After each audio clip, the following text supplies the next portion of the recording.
So you've built a full collection of sportswear, but there's something that's a little bit off: your sizing. You have customers that are buying different products and one of them fits them perfectly, but the other simply doesn't. So how do we as sportswear brands in 2026 and beyond overcome this? Why is that? Well, that's exactly what we're going to be discussing in today's episode. The first reason is simply that you do not have a proper sizing system. For most startup brands, and you'd be surprised, for even some established brands, they just lack specific ways to communicate fit to a factory.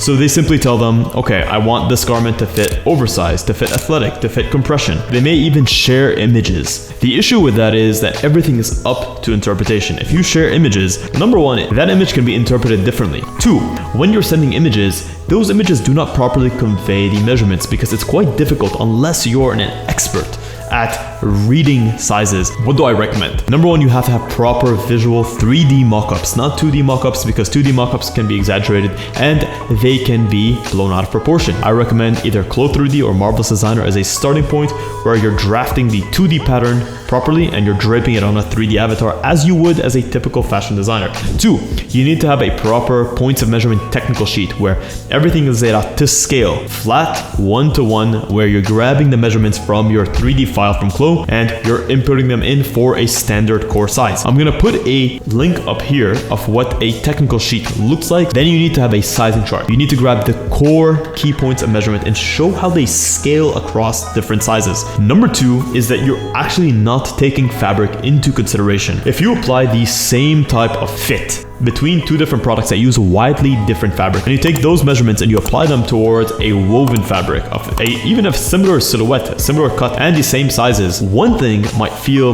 very normal, natural, and might drape beautifully on someone, and the same exact garment with a different fabric may drape completely differently, maybe much more uncomfortable, much less stretchy. So take into account the fabrics. As a rule of thumb, understand that when you have a fabric that's knitted, you're typically going to be able to cut tighter and closer to the body. If you have a fabric that's woven, you're going to need to go more oversized. Number three is that, let's just say you have an award-winning product that you perfected, but now you want to offer more oversized pieces. You end up taking your bestseller and you just scale it accordingly. The issue there is that things do not scale proportionally. Your center back on a size medium might be perfect even though it's compressive and even though it's oversized. But if you end up applying standard proportional scaling, you might end up increasing that center back by 3 inches on a size medium, which doesn't make sense. Last but not least, as a brand, you have your reputation intact when you create alignment between your different sizing standards. When I go wear an athletic cut from a brand that I like, typically I might wear a relaxed cut and it doesn't fit the same.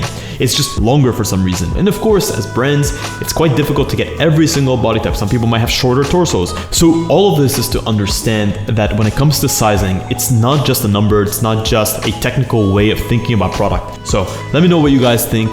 If you guys are having trouble with your own sizes for your brand and you want my personal experience, my opinion on how we can optimize your sizes so that way when customers buy from you once, they're hooked and they keep coming back time and time again, then check the link in the description. You can apply to work with me one-on-one. I offer personalized consultation calls, all the details of your brand, and help you put together a strategy with actionable steps after the call. Until next week's episode, stay awesome.